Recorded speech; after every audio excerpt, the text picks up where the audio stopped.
اور Richmond town مسجد عابدین کے امام و خطیب حضرت مولانا مفتی عبدالستار صاحب قاسمی دامت برکاتہم العالیہ حضرت ماشاءاللہ تشریف لا چکے اور ہم حضرت کی زبان مبارک سے حضرت نبی کریم صلی اللہ علیہ وسلم کا ذکر مبارک سنیں گے۔ وہ ذکر کرنے والے بھی مبارک ہیں، وہ ذکر سننے والے بھی مبارک ہیں، اور وہ مجلس میں مبارک ہے جس میں وہ ذکر مبارک کیا جائے۔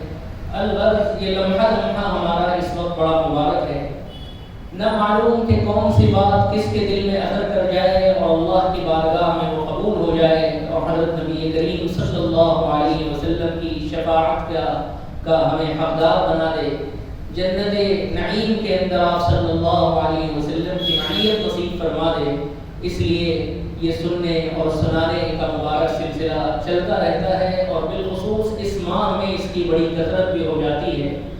لہذا میں آپ حضرات کا وقت لیے بغیر حضرت مولانا دامت برکاتہم سے گزارش کرتا ہوں بڑے ہی ادب اور محبت کے ساتھ کہ آپ اپنے شیریں بیان سے اور ذکر مبارک سے ہمیں نوازیں۔ اللہ تعالیٰ سے دعا ہے کہ اللہ تعالیٰ آپ کی تشریف آوری کو اور آپ کی اس بیان اور خطاب لاجواب کو ہم سب کے حق میں اور خود آپ کے حق میں ذریعہ آخرت بنائے۔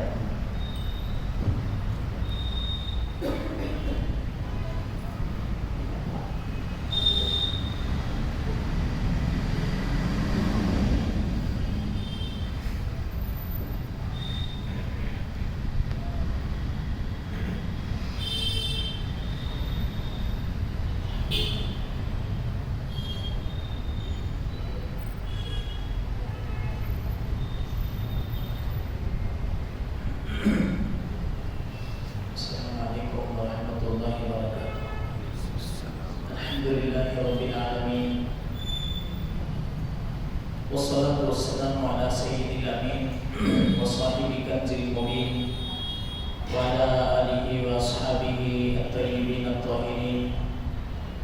الحمد لله حمدا دائما مع دوامك، الحمد لله حمدا خالدا مع خلودك، الحمد لله حمدا لا يريد قائله إلا رضاك.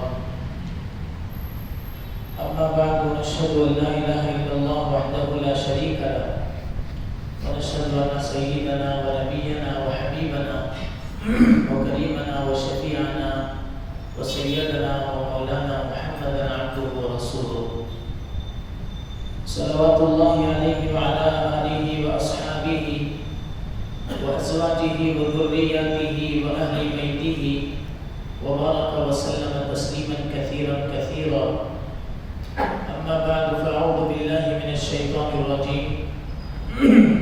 بسم الله الرحمن الرحيم.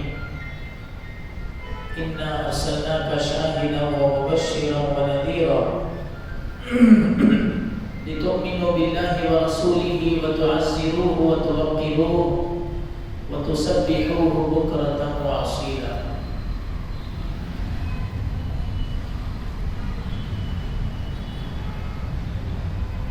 قابل صد احترام محترم صدر جلسہ حضرت مولانا مفتی امین افضل صاحب قاسمی دامت برکاتہم، امام و خطیب مسجد اعظم کسی تعارف کے محتاج نہیں ہیں، پچھلے کئی سالوں سے اخلاص و للہیت کے ساتھ استقامت سے لگے ہوئے ہیں، اپنے اکابرین کے طرز پر، اپنے بزرگوں کی ایمان پر مستقل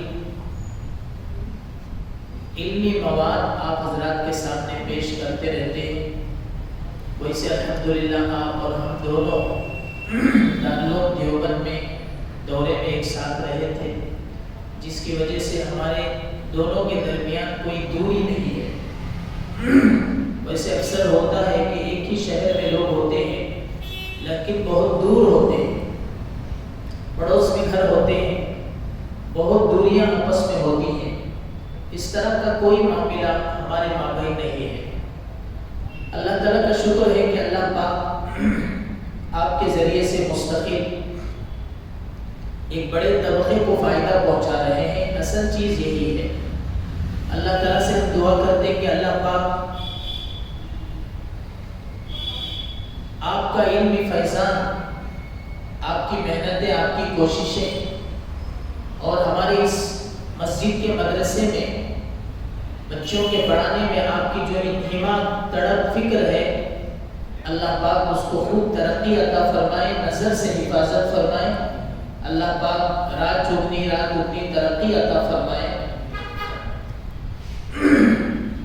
دوسری گزارش یہ ہے کہ الحمدللہ مسجد بلال یہ شہر بنگلور کے ان بڑے مسجدوں میں اس کا شمار ہوتا ہے۔ مسجد بلال یہ ان مسجدوں میں اس کا شمار ہے جن مسجدوں کو متحرک کا نام دیا جاتا ہے۔ اللہ کا شکر ہے اس مسجد میں ایک بعد دیگرے دینی، دعوتی، تبلیغی، اصلاحی پروگرام ہوتے رہتے ہیں، چلتے رہتے ہیں۔ اور اگر یہ کہا جائے کہ یہ محبت اولیاء ہے، محبت علماء ہے، یہاں پر بہت سارے اکابرین علماء آتے رہتے ہیں، اور یہ یہاں کے مصلیوں کے، ذمہ داروں کے، مسجد کے کمیٹی کے دین اور شریعت سے محبت کی سب سے بڑی نشانی ہے۔ اس لیے شہد کی مکھی وہاں جاتی ہے جہاں پھولوں کے اندر شہد کا رس ہوتا ہے۔ عام مکھی نہیں جاتی، عام مکھی تو دوسری چیزوں پہ جاتی ہے۔ شہد کی مکھی شہد کے رس چوسنے کے لیے وہ جاتی ہے، اس کا کام ہی وہی ہے۔ نیک لوگوں کے دل نیک لوگوں کی طرف جاتے ہیں۔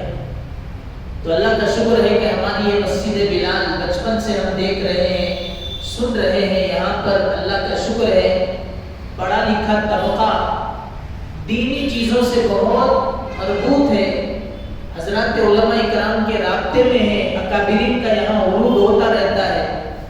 الحمدللہ یہاں پر جو کام ہوتے ہیں وہ ہم سب کے سامنے ہیں۔ ابھی ہمارے اسکول اور کالج کے بچوں کے لیے بیسک کمپیوٹر کا انہوں نے سکھانے کا کتنا بہترین انتظام کیا ہے۔ اس سے قبل ایک بہت اچھی کارگزاری آئی کہ وہ برادران وطن جن کے دلوں میں اسلام اور مسلمانوں کے سلسلے میں شکوک و شبہات ہیں، زہر ہیں، اللہ کا شکر ان برادران وطن کو بلا کر مسجد میں دکھایا گیا کہ یہاں کیا ہوتا ہے، دیکھیے مسلمان کس چڑیا کا نام ہے اور اسلام کس عظیم مذہب کا نام ہے۔ یہاں پر ان برادران وطن کو دکھایا گیا۔ بہت سارے لوگوں نے متاثر ہو کر کے اپنے تاثرات بھی پیش کیے، وہ سب آپ حضرات کے سامنے بھی آیا، میں خود نہیں کہہ رہا ہوں، یہ سب ریکارڈ بھی ہے، آپ سب کے سامنے ہے۔ اس میں کوئی تکلف اور تکلیف اور زیادتی کی بات بھی نہیں ہے، جو ہے وہ حقیقت ہے۔ عزیزان گرامی، اسی فکروں کا نتیجہ کہ وہ جیسا کمزور آدمی بھی آپ کے سامنے آج آ گیا ہے، ورنہ ہماری کیا بساط، ہماری کیا طاقت کہ آپ ہم سب کے سامنے پیارے نبی علیہ السلام کی سیرت کو ہم بیان کریں۔ عزیزان گرامی، ہمارے امام صاحب کا بھی میں شکر ادا کرتا ہوں اور ہمارے اس مسجد کے کمیٹی کا بھی شکر ادا کرتا ہوں، خاص طور سے جو حضرات ہمیں یاد فرمائے ہیں، حکمتاً میں ان کا نام نہیں لینا چاہتا، ان کا بھی میں مشکور ہوں، اللہ پاک انہیں بھی جزائے خیر عطا فرمائے، آمین تو فرمائے۔ عزیزان گرامی، ہماری یہ مجلس انشاءاللہ اذان پر ختم ہو جائے گی، چونکہ آپ حضرات بہت وقت کے پابند ہیں اور آگے بھی آپ کو کام کرنا ہے، اس لیے ہماری یہ مجلس انشاءاللہ اذان پر ختم ہو جائے گی۔ ہم سب یہاں پر ہم سب کے آقا و مولا تاجدار نبی، نبی اکرم فخر بنی آدم، سرکار دو عالم جناب محمد رسول اللہ صلی اللہ تعالی علیہ وسلم کی مبارک سیرت طیبہ کو سننے کے لیے تشریف لائے۔ عزیزان گرامی، اللہ رب العزت نے آپ کا مقام بہت بلند کیا ہے، آپ کا مقام بہت بلند کیا ہے۔ آپ کے مقام بلند ہونے کے لیے ایک ہی چیز کافی ہے کہ آپ پر اللہ پاک نے اپنا قرآن شریف اتارا ہے۔ قرآن شریف جیسا عظیم تحفہ اللہ پاک نے آپ کے لیے آپ کی خدمت میں دے دیا، یہ سب سے بڑی اللہ رب العزت نبی اکرم علیہ السلام کے لیے اعزاز اور اکرام ہے۔ ہم اپنے پیارے نبی صلی اللہ علیہ وسلم کے کس گوشے پہ روشنی ڈالیں؟ آپ ذاکر بھی ہیں، شاکر بھی ہیں، صابر بھی ہیں، قانع بھی ہیں، آپ عارف بھی ہیں، عادل بھی ہیں، آپ اپنے وقت کے یہ سب کچھ ہے کہ ہم آپ علیہ السلام کے کس پوائنٹ پر، کس جز پر آپ کو روشنی ڈالیں، اس لیے کہ آپ کا جز بھی کل ہے، آپ کی زندگی کا چھوٹا حصہ بھی خزانہ ہے۔ پیارے نبی علیہ السلام کی تعریف اگر کرتے چلے جائیں، آپ کو اللہ کے نبی کی تعریف ہر عبادت میں نظر آئے گی، کیونکہ اللہ رب العزت کی عبادت ہوگی لیکن طریقہ ہمارے نبی کا ہوگا۔ آپ نماز پڑھیے، نماز کے تکبیر تحریمہ سے لے کر سلام پھیرنے تک عبادت تو اللہ کی ہے لیکن طریقہ ہمارے نبی کا ہے۔ نماز میں ہمارے نبی کا طریقہ، فرماتے نبی علیہ السلام کے زمانے میں ایک صحابی سامنے نماز پڑھ رہے تھے، آقا علیہ السلام نے ارشاد فرمایا صلی فإنک لم تصلی، بھائی دوبارہ نماز پڑھو، اس لیے کہ آپ نے نماز نہیں پڑھی۔ وہ نماز نہیں پڑھنے کا مطلب جیسا میں نماز پڑھ رہا ہوں ایسا پڑھو، صلو کما رأیتمونی اصلی، اس کی وضاحت بھی کر دی، تم کو نماز ایسی پڑھنی ہے جیسی مجھے پڑھتا تم دیکھو، ایسی نماز پڑھو۔ ہمارے نبی علیہ السلام پوری نماز میں آقا علیہ السلام کا طریقہ، ذکر ہمارے نبی جیسا ہو۔ بعض لوگ دنیا میں عجیب طریقے سے ذکر کرتے ہیں، لیکن پیارے نبی علیہ السلام نے ارشاد فرمایا افضل الذکر الذکر الخفی، سب سے افضل ذکر آہستہ کرنا ہے۔ ایک صحابی زور سے چلا کے دعا مانگ رہے تھے، دعا مانگنے کے بہت سارے طریقے ہیں، لیکن نبی علیہ السلام نے ان صحابی کو بلا کر کے پوچھا، ان سے فرمایا کیا تم سمجھتے ہو کہ اللہ رب العزت گھوڑے اور بہرے ہیں؟ اتنے چیخ مار کے دعا کیوں کر رہے ہو؟ نبی علیہ السلام نے ان کو سمجھایا کہ دعا تم آہستہ کرو، دعا ہمارے نبی کے طریقے پر، نماز ہمارے طریقے پر، درود ہمارے نبی کے طریقے پر۔ صحابہ نے خود نبی صلی اللہ علیہ وسلم سے پوچھا کہ اللہ کے نبی ہم آپ پر درود کیسے پڑھیں؟ درود بھی صحابہ نے پوچھا، تب اللہ کے نبی علیہ السلام نے بتایا کہ آپ کو درود ایسے پڑھنا چاہیے۔ اسی طرح حج اللہ کے نبی کے طریقے پر مقبول ہوگا، نبی علیہ السلام کے راستے سے ہٹ کر کوئی جا نہیں سکتا۔ اگر کوئی اپنے طور سے احرام باندھے، اگر اپنے طور سے کوئی اپنی منمانی عبادت کرے تو اس کی عبادت قبول نہیں کی جائے گی۔ زکوٰۃ پیارے نبی کے طریقے پر دینا ہوگا، زکوٰۃ غریبوں میں ہے، اگر کوئی مالداروں نے دے دیا تو زکوٰۃ نہیں ہوگی، کوئی برادران وطن میں دے دیا زکوٰۃ نہیں ہوگی۔ زکوٰۃ دینے کے لیے اہلیت کا ہونا ضروری ہے، اور اہلیت پیارے نبی نے فرمایا کہ ان کو آپ زکوٰۃ دے سکتے ہیں۔ تو بزرگوں، ہم اپنے پیارے نبی علیہ السلام کا ذکر آج کر رہے ہیں، جبکہ ہم روزانہ پیارے نبی کا ذکر کرتے ہیں۔ ہم یہاں جو مجلس میں بیٹھ کے کر رہے ہیں، یہ سمجھو کہ ایک رسمی طور پر ذکر ہو رہا ہے، حقیقت میں فجر کی اذان سے لے کر عشاء کے سلام پھیرنے تک ہر قدم پر پیارے نبی کا ذکر ہوتا ہے۔ نماز میں ہم دیکھیے، اتحیات میں ہم اپنے نبی کو یاد کرتے ہیں، درود پڑھتے ہیں، اور اذان میں نبی علیہ السلام کے کلمات جہاں اللہ کے ہوتے ہیں وہاں پیغمبر علیہ السلام کی شہادت کی تعریف ہوتی ہے، اشہد ان لا الہ الا اللہ واشہد ان محمد رسول اللہ۔ نبی علیہ السلام کی تعریف، آپ کی توصیف گھر میں، مسجد میں، جگہ جگہ پر، مدرسوں میں آپ علیہ السلام کی تعریف و توصیف ہوتی رہتی ہے۔ اسی وجہ سے اللہ رب العزت نے قرآن کریم میں کئی جگہ پر یہ حکم دیا۔ سورہ فتح کی میں نے آپ کے سامنے آیت تلاوت کی، انا ارسلناک شاہدا و مبشرا و نذیرا، اے نبی جی ہم نے آپ کو گواہ بنا کر، بشیر بنا کر، نذیر بنا کر کے دنیا میں بھیجا ہے، لِتُؤْمِنُوا بِاللَّهِ وَرَسُولِهِ وَتُعَزِّرُوهُ وَتُوَقِّرُوهُ۔ اب مومنوں کو حکم ہے کہ وہاں اللہ رب العزت کی ذات پر جہاں تم ایمان لاؤ گے، اپنے پیغمبر پر بھی ایمان لاؤ اور ان کی تعظیم کرو، ان کی تکریم کرو۔ یہ عام انسانوں کے جیسے نہیں ہیں، ان کا مرتبہ بہت اونچا ہے۔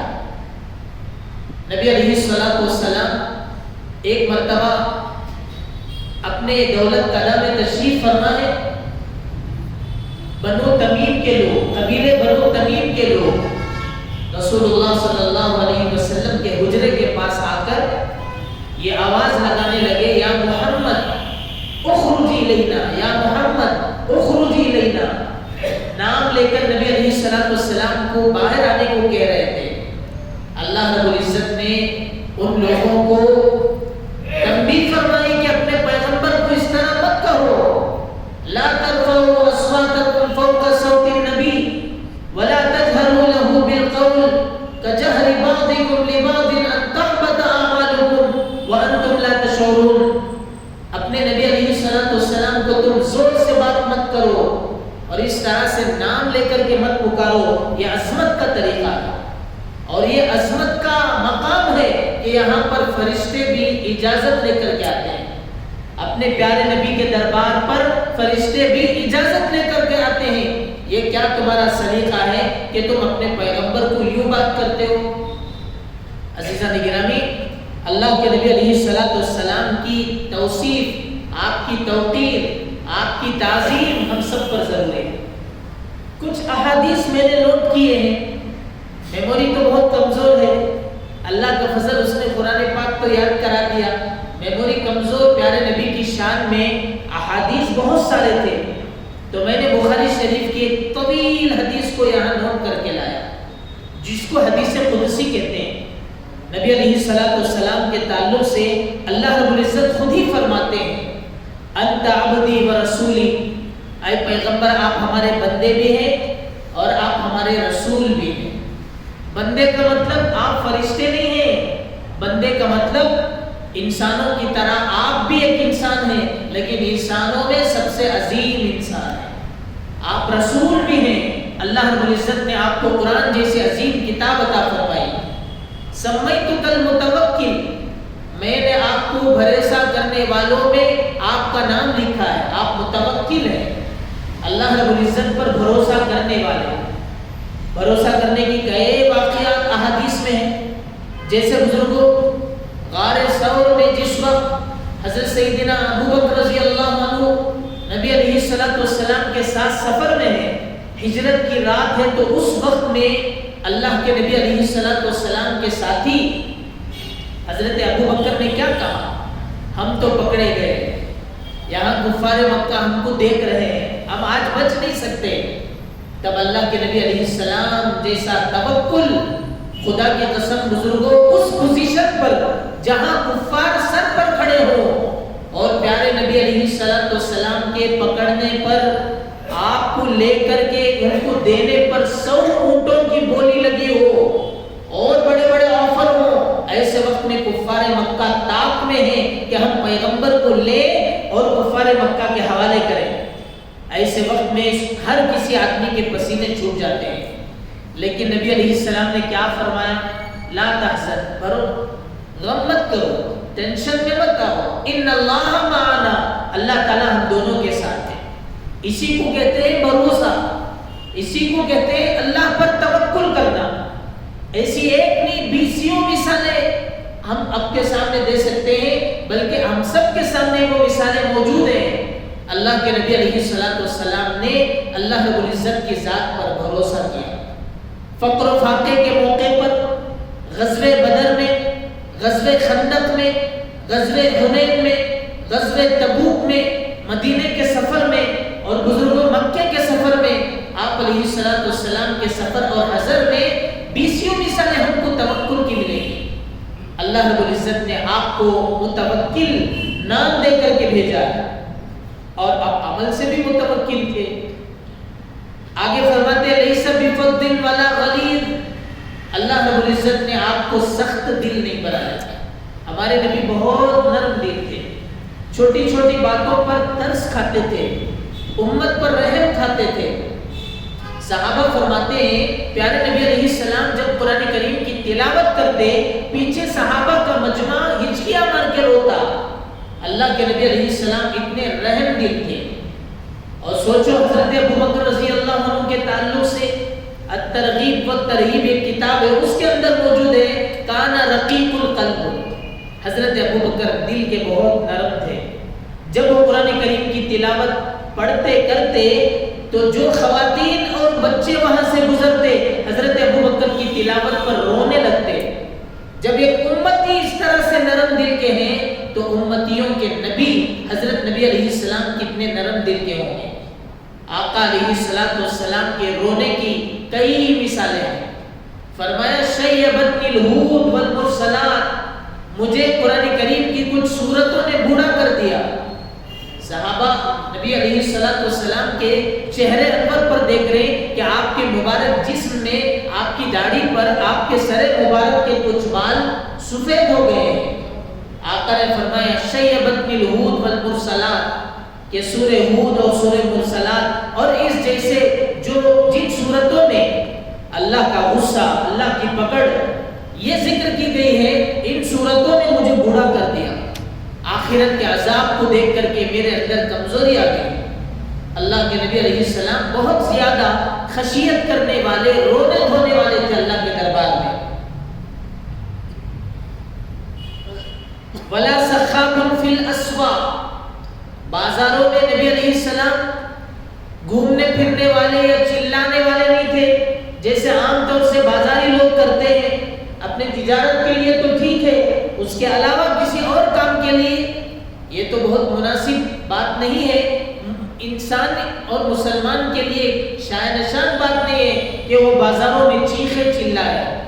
اللہ کے نبی علیہ السلام ایسے نہیں تھے.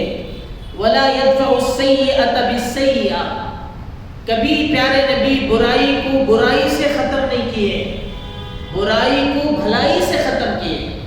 اور اصول بھی وہی ہے کہ کوئی گندی چیز پڑی ہوئی ہو تو اس گندی چیز کو گندگی سے نہیں دھویا جاتا، اس گندگی کو، اس میل کچیل کو پاک صاف پانی سے دھویا جاتا ہے. یہ دنیا کا بھی سسٹم ہے. جو پیارے نبی علیہ السلام کے دشمن تھے، اللہ کے نبی نے انہی کو امن کا ذریعہ بنا دیا. فرمایا من دخل فی بیت ابی سفیان فہو آمن ومن دخل فی بیت ہند فہو آمن. فتح مکہ کے دن جو بڑے بڑے دشمن تھے، اللہ کے نبی علیہ السلام نے ان سب کو ایسا امان دے دیا. فرمایا تم بھی امن میں ہو اور تمہارے گھر میں جو آ جائے وہ بھی امن میں. انتم الطلقاء لا تثریب علیکم اليوم، کہ آج تم سب کے سب آزاد ہو، تم پر کسی قسم کا ظلم نہیں کیا جائے گا. نبی علیہ السلام پیار سے، محبت سے، مودت سے لوگوں کو دفاع کیا ہے. کبھی کسی دشمنی پر نہیں اترے، کبھی کسی کو برائی سے نہیں کرے. حضرت انس فرماتے ہیں 10 سال تک میں نے اپنے آقا کی خدمت کی، لیکن ان 10 سال میں پیارے نبی نے کبھی لیما نہیں فرمایا. آپ نے یہ کام کیوں نہیں کیا، آپ نے کام یہ کیوں کیا. 10 سال میں، 10 سال کوئی 10 دن نہیں ہوتے بزرگوں. 10 سال کی مدت تو کافی لمبی ہوتی ہے. اس پورے 10 سال میں حضرت انس نے فرماتے ہیں کہ پیارے نبی نے مجھے کبھی یہ کیوں کیا، یہ کیوں نہیں کیا ایسا نہیں فرمایا. حالانکہ حضرت انس نبی صلی اللہ علیہ وسلم کے خادم ہیں. خادموں کے ساتھ اکثر اس طرح کی زیادتی لوگوں میں ہو جاتی ہے. کبھی اونر غصے میں آ جاتے ہیں، کبھی گرم ہو جاتے ہیں، کبھی ناراض ہو جاتے ہیں، لیکن پیارے نبی نے کبھی ان پر ناراضگی کا اظہار نہیں فرمایا. یہ ہے وَلَا يَدْفَعُ السَّيِّئَةَ بِالسَّيِّئَةِ، کبھی پیارے نبی علیہ السلام نے برائی کو برائی کے ذریعے ختم نہیں فرمایا. وَلَكِنْ يَعْفُو وَيَغْفِرُ، اس کے بدلے میں کیا کرتے تھے؟ درگزر کرتے تھے. پیارے نبی سیریس نہیں لیتے تھے. جن لوگوں نے آپ کو دنیا سے ختم کرنے کی سازش کی، پیارے نبی نے ان کو معاف کیا. جس عورت نے گوشت کے اندر زہر ملا کر حضور کی دعوت کی، پیارے نبی نے اس عورت کو معاف کیا. جس یہودیوں کی سازش میں پیارے نبی پر جادو ہوا اور وہ جادو کے اثرات اللہ کے نبی پر ہوئے، پھر معوذتین نازل ہوئی، سورہ فلق اور سورۃ الناس. یہ دو سورتوں کے ذریعے پیارے نبی علیہ السلام کے مبارک بالوں کو جو کنویں کے اندر دفن کر دیا گیا تھا، اس کنویں سے جس میں 11 گھانٹیاں ڈال کر تھے، اللہ کے نبی علیہ السلام حضرت جبرائیل کے ایما پر ایک ایک آیت پڑھتے اور اپنے اس جادو کے گھانٹی کو کھولتے تھے. پھر نبی علیہ السلام صحت یاب ہوئے تو جن لوگوں نے جادو کیا ان کا پتہ چل گیا تھا. آپ چاہتے تو بدلے میں سب کچھ کر سکتے تھے، وَلَكِنْ يَعْفُو وَيَغْفِرْ، اللہ کے نبی نے ان کو معاف بھی کیا اور اللہ کے دربار میں اس طرح کے لوگوں کے لیے استغفار بھی کیا۔ اور اللہ تعالیٰ نے اپنے نبی صلی اللہ علیہ وسلم کو حکم بھی دیا ہے، کیا اے نبی جی آپ سخت مزاج مت ہو جائیے، 4ویں پارے کے اندر ہے، اگر آپ سخت مزاج ہو جائیں گے تو یہ آپ کے صحابہ آپ سے دور چلے جائیں گے، آپ کے یہ صحابہ آپ سے دور چلے جائیں گے، اس لیے آپ کے لیے ضروری ہے کہ آپ ان سے درگزر کریں، ان کے لیے توبہ استغفار کریں اور اللہ رب العزت کے دربار میں ان کے حق میں دعائیں بھی کرتے رہیں۔ تو یہ حکم ہے، فَإِذَا عَزَمْتَ فَتَوَكَّلْ عَلَى اللَّهِ، جب آپ کسی چیز پر بھروسہ کر لیں تب آپ اللہ رب العزت، جب کسی آپ چیز پر مضبوط عزم کر لیں تب آگے کا اسٹیپ اللہ کی ذات پہ آپ بھروسہ کریں۔ وَلَوْ كُنْتَ فَظًّا غَلِيظَ الْقَلْبِ، اگر آپ سخت دل ہوں گے، لَنْفَضُّوا مِنْ حَوْلِكَ، آپ کے اطراف میں کوئی صحابی نہیں رہیں گے، فَاعْفُ عَنْهُمْ، آپ ان کو معاف کیجیے، وَاسْتَغْفِرْ لَهُمْ، آپ ان کے لیے استغفار کیجیے، وَشَاوِرْهُمْ فِي الْأَمْرِ، معافی اور استغفار کے ساتھ ان سے آپ قریب لے کر کے ان سے مشورہ کیجیے۔ ہمارے نبی علیہ السلام کو اللہ پاک نے یہ حکم دیا۔ بزرگوں، آپ علیہ السلام کے ذریعے سے اللہ پاک نے اس امت، جو امت نیچے گر چکی تھی، اللہ نے پیارے نبی کے ذریعے سے اس امت کو اونچا مقام دیا۔ اس لیے مشہور ہے نا، عرب کے لوگوں پر کوئی حکومت کرنے تیار نہیں ہوتا تھا، لیکن پیارے نبی علیہ السلام تشریف لائے، کتنے قدیم جنگیں چلی کرتی تھی، ان تمام آپس میں جنگ کرنے والوں کے درمیان صلح کرایا۔ اوس و خزرج جو نبی علیہ السلام کے زمانے میں یہ 2 جنگیں تھی، یہ 2 قبیلوں کے بیچ میں، پیارے نبی علیہ السلام نے ان دونوں کے بیچ میں صلح کروایا۔ کفار مکہ کعبہ شریف کی تعمیر کے وقت میں حجر اسود کو رکھنے کا جب نمبر آیا تو 1-2 آپس میں جھگڑا کر رہے تھے، پیارے نبی علیہ السلام نے حکمت عملی سے کام کیا کہ ایک چادر منگوائی اور اس میں حجر اسود رکھا اور تمام قبیلے جو سردار تھے ان کو بلا کر ان کے ہاتھوں سے پکڑنے کو کہا کہ آپ سب لے کر چلیں۔ جب تمام قبیلے کے سرداروں نے اس پتھر کو لے کر کے وہاں تک پہنچے تو پھر اللہ کے نبی نے اپنے ہاتھوں سے وہاں پر جہاں پر حجر اسود کو رکھنا تھا آپ نے اپنے ہاتھوں سے رکھا۔ یہ پیارے نبی علیہ السلام کی حکمت عملی ہے۔ اسی وجہ سے کم وقت میں پورا مکہ، پورے مکے میں آپ علیہ السلام کی آواز پہنچ گئی۔ مکے کے گلی گلی کوچوں میں بازاروں میں ہر چھوٹا بڑا آدمی آپ پر فدا، خواتین آپ پر فدا، مکے کے چپے چپے میں آپ کی آوازیں گونجنے لگی۔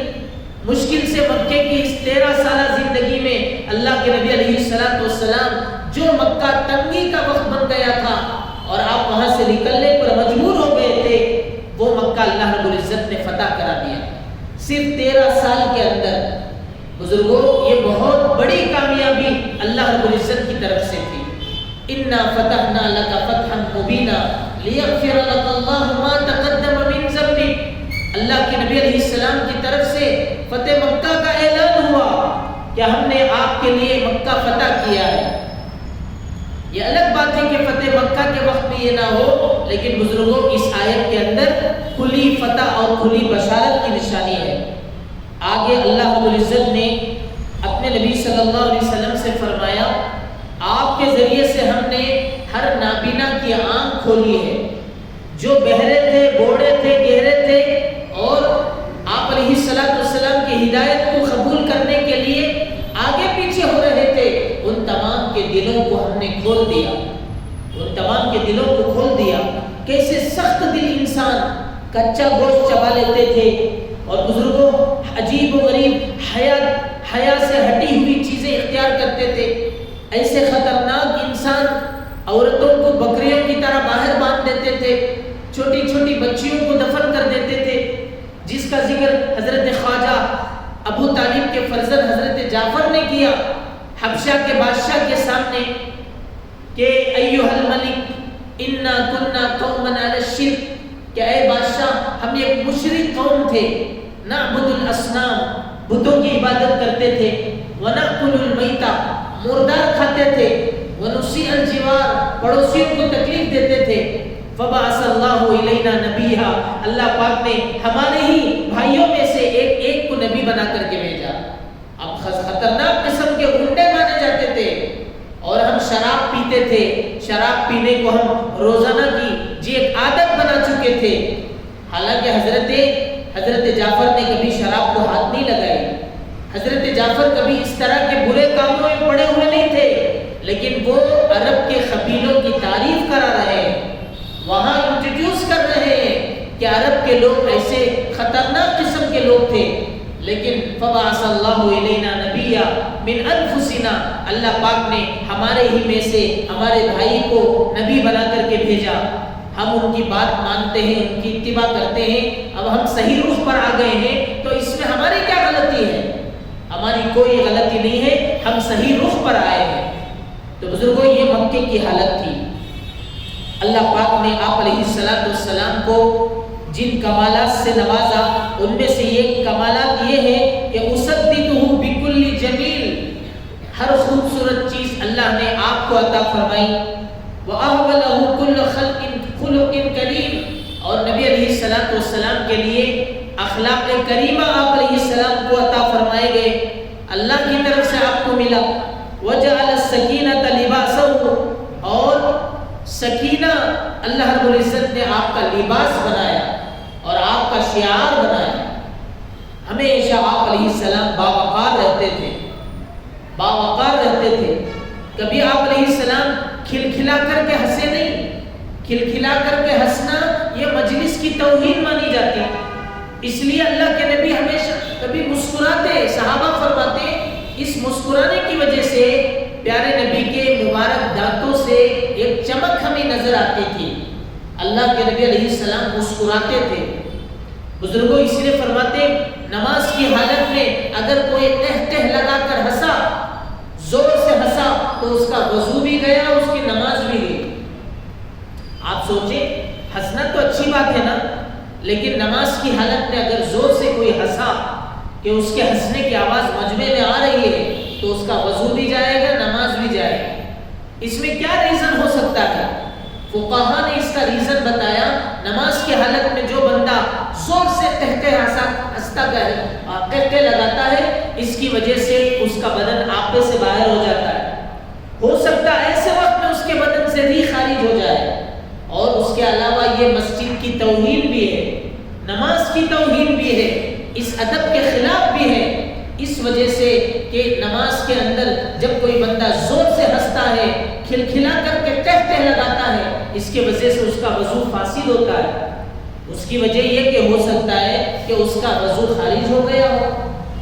تو بزرگوں مسجد کی توہین اور تعظیم کے خلاف ہے، مسجد کی تعظیم کے خلاف ہے، مسجد کی تقریب کے خلاف ہے۔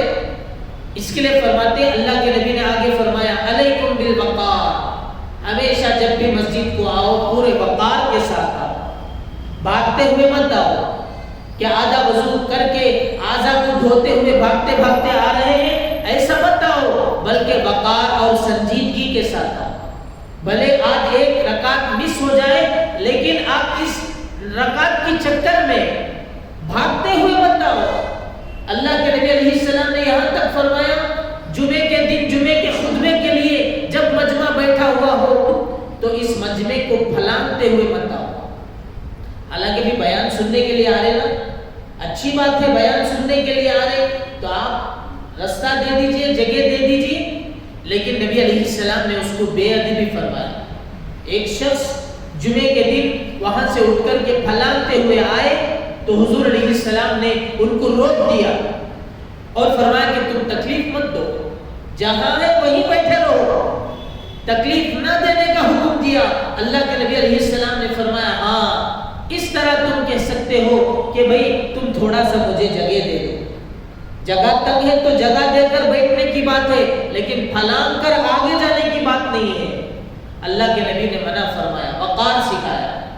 بعض صحابہ کرام مجلس میں کھلکھلا کر ہنس رہے تھے، نبی علیہ السلام نے دیکھ لیا اور فرمایا میں تم دیکھ رہا ہوں کہ تم کھلکھلا کر ہنس رہے ہو، جو قبر کے ساتھ ہونے والا ہے ایک میت کے ساتھ ہونے والا ہے، اگر میں اس کی کیفیت تمہیں بتا دوں تو تم اپنے مردوں کو دفن کرنا چھوڑ دو گے اور اس طرح سے کھلکھلا کر کے ہنسنا بند کر دو گے۔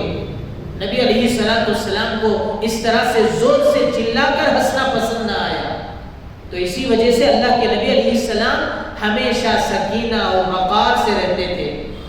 آج کی سیرت کی مجلس میں یہی ہے کہ ہمارے اندر سکینہ آئے، وقار آئے، جی الفاظ چھوڑ کے بات نہ کریں، منہ چھوڑ کے بات نہ کریں، گالی گلوچ اختیار نہ کریں۔ اللہ کا شکر ہماری مسجدوں سے کنیکشن ہے، لیکن جو عوام، جو ہمارے نوجوان جن کا تعلق مسجدوں سے نہیں ہے، صبح شام وہ مسجدوں سے دور رہتے ہیں، ان جا کر کے زبان آپ دیکھیے، ان کی زبان اتنی سخت ہوتی ہے، گالیوں سے بھرپور ہوتی ہے، گانے ان کی زبان پر چڑھے ہوئے ہوتے ہیں۔ یہ نبی علیہ السلام کو سخت ناراضگی تھی اس سے، اس کے لیے فرماتے ہیں اپنے اندر سکینہ پیدا کریں۔ اور اللہ پاک نے آپ کو ایک صفت دی، وَاتَّقْوَىٰ ضمیر۔ نبی علیہ السلام کا ضمیر وہ تقوی سے معمور تھا، چھوٹی سی چھوٹی چیز پر اللہ کے نبی ڈرتے تھے۔ ایک مرتبہ حضرت امام حسین بہت چھوٹے تھے، حضرت حسین رضی اللہ عنہ چھوٹے تھے، نبی صلی اللہ علیہ وسلم کے گھر میں ایک کھجور پڑا ہوا تھا، اور چھوٹے بچے ہوتے ہیں گھر میں کوئی بھی چیز اٹھائے کھا گئے، حضرت حسین نیچے سے کھجور اٹھا کر کھائے تو حضور نے فرمایا کخ کخ، تھوکو تھوکو اس کو، اور آپ انگلی نکال کر، انگلی ڈال کر کے ان کے منہ سے کھجور نکال کے پھینکے۔ حالانکہ کھجور عرب میں تو بہت معمولی چیز ہے، ایک حقیر چیز ہے، لیکن اللہ کے نبی نے اس کو بھی برداشت نہیں کیا۔ کیوں؟ اس لیے کہ پیارے نبی کے گھر میں جہاں ہدیے کا مال آتا تھا، وہی صدقے کا بھی مال آتا تھا، وہی زکوٰۃ کا مال بھی آتا تھا، وہاں لوگوں کی امانتیں ہوتی تھی، تو ہو سکتا ہے یہ کھجور کسی صدقے کا ہو سکتا ہے یہ کھجور کسی زکوٰۃ کا ہو۔ تو اللہ کے نبی نے اس محمل چیز اور اس مشکوک چھوٹی سی کھجور کو نکال کے پھینکا۔ تو یہ اللہ کے نبی علیہ السلام کا تقویٰ تھا، یہ آپ علیہ السلام کی پرہیزگاری تھی۔ اللہ کے نبی کے ایسے بے شمار تقوی کی باتیں ہم کو ملیں گی کہ پیارے نبی سب سے زیادہ اللہ سے ڈرنے والے تھے۔ قرآن کریم سورہ مزمل میں ہے قُمِ اللَّيْلَ إِلَّا قَلِيلًا نِصْفَهُ أَوِ انقُصْ مِنْهُ قَلِيلًا۔ اللہ کے نبی علیہ السلام رات و رات عبادت کرتے تھے، اس لیے آپ کی پوری زندگی کا معمول وتر کی نماز ہمارے نبی رات کے آخری حصے میں پڑھتے تھے۔ ہم لوگ ابھی عشاء کے بعد فوراً پڑھ لیتے نا، وہ ہماری کمزوری ہے۔ ہم کو معلوم ہے کہ اگر ہم تہجد کے لیے اس وتر کو چھوڑیں گے وہ تو ختم ہی ہو جائے گا، الا ماشاءاللہ کوئی اللہ کے بندے ہوں گے تہجد پڑھنے والے ہوں گے تسلسل کے ساتھ۔ ہم تو کمزور ہیں، کبھی پڑھ لیے کبھی چھوڑ دیے، اس لیے عشاء کے بعد ہم فوراً پڑھ لیتے ہیں، ورنہ سنت یہی ہے کہ اللہ کے نبی علیہ السلام رات کے آخری حصے میں تہجد پڑھتے تھے، اور یہ آپ کی پوری زندگی کا معمول تھا۔ یہ ایسی سنت ہے جو آج امت میں کم ہو گئی ہے۔ ہم لوگ اکثر وتر کو عشاء کے بعد پڑھ لیتے ہیں کہ کہیں ہمارے سے یہ واجب نماز چھوٹ نہ جائے۔ تو بزرگوں، نبی علیہ السلام ایسا تقویٰ کرنے والے، اللہ سے ڈرنے والے، صحابہ فرماتے ہیں نبی علیہ السلام ایسا روتے تھے کہ آپ کے رونے کی آواز ایسے آتی تھی جیسے ہانڈی میں کوئی چیز پکنے کی آواز آتی ہے۔ ہانڈی میں کوئی چیز پکتی ہے تو کیسے کھل کھل آواز آتی، اس طرح سے نبی علیہ السلام کے سینے سے رونے کی آواز آتی تھی۔ اور اللہ نے آپ کو کیا نعمت دی، والحکمہ معقولہ، نبی علیہ السلام کو اللہ نے بہت حکمت عطا فرمائی تھی، اس لیے اللہ کے نبی نے حکمت بھرے خطوط بڑے بڑے بادشاہوں کے نام لکھے۔ آج بھی وہ خطوط کتابوں کے اندر موجود ہیں۔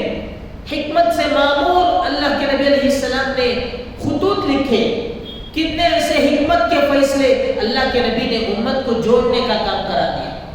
حکمت کے ساتھ کام کیے تو صحابہ آپ کے قریب ہو گئے۔